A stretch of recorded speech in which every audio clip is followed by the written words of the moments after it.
बिस्मिल्लाहिर्रहमानिर्रहीम। अस्सलाम वालेकुम। ईमान को ताज़ा कर देने वाला वाक़या। इब्न अकील अपना वाक़या लिखते हैं कि मैं बहुत ही ज़्यादा गरीब आदमी था। एक मरतबा मैंने तवाफ़ करते हुए एक हार देखा जो बड़ा कीमती था।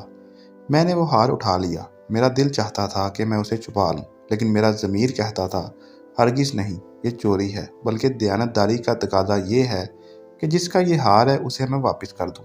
चुनांचे मैंने मुताफ में खड़े होकर ऐलान कर दिया कि अगर किसी का हार गुम हुआ हो तो आकर मुझसे ले ले।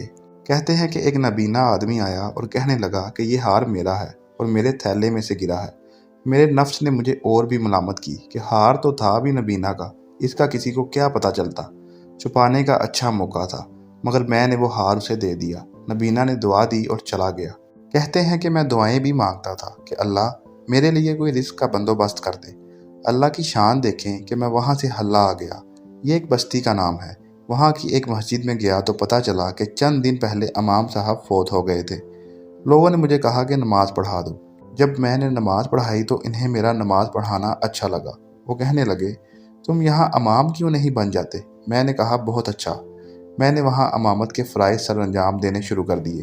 थोड़े दिनों बाद पता चला कि जो इमाम साहब पहले फौत हुए थे उनकी एक जवान साला बेटी है। वो वसीयत करके गए थे कि किसी नेक बंदे से इसका निकाह कर देना। मुक्तदी लोगों ने मुझसे कहा, जी अगर आप चाहें तो हम इस यतीम बच्ची का आपसे निकाह कर देते हैं। मैंने कहा, जी बहुत अच्छा। चुनांचे उन्होंने उसके साथ मेरा निकाह कर दिया। शादी के कुछ अरसा के बाद मैंने अपनी बीवी को देखा कि उसके गले में वही हार था जो मैंने तवाफ़ के दौरान एक नबीना आदमी को लुटाया था। उसे देखकर मैं हैरान रह गया। मैंने पूछा, ये हार किसका है? उसने कहा, ये मेरे अब्बू ने मुझे दिया था। मैंने कहा, आपके अब्बू कौन थे? उसने कहा, वो आलिम थे, इस मस्जिद में इमाम थे और नबीना थे। तब मुझे पता चला कि उसके अब्बू वही थे जिनको मैंने वो हार वापस किया था। मैंने उसको बताया कि ये हार तो मैंने उनको उठा कर दिया था। वो कहने लगी कि आपकी भी दुआ कबूल हो गई और मेरे अब्बू की भी दुआ कबूल हो गई। मैंने कहा, वो कैसे? उसने कहा कि आपकी दुआ तो इस तरह कबूल हुई कि अल्लाह ताला ने आपको घर भी दिया, घर वाली भी दी और रिस्क भी दिया। और मेरे अब्बू की दुआ इस तरह कबूल हुई कि जब वो हार लेकर वापस आए तो दुआ मांगते थे कि ए अल्लाह, एक अमीन दयानतदार शख्स ने मेरा हार मुझे लुटाया है।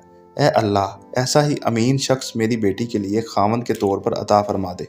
अल्लाह ने मेरे बाप की दुआ भी कबूल कर ली और आपको मेरा खामद बना दिया। तो मुखलिस बंदे का काम अल्लाह ताला कभी रुकने नहीं देते, अटकने नहीं देते, बल्कि इसकी कश्ती हमेशा किनारे लगा दिया करते हैं।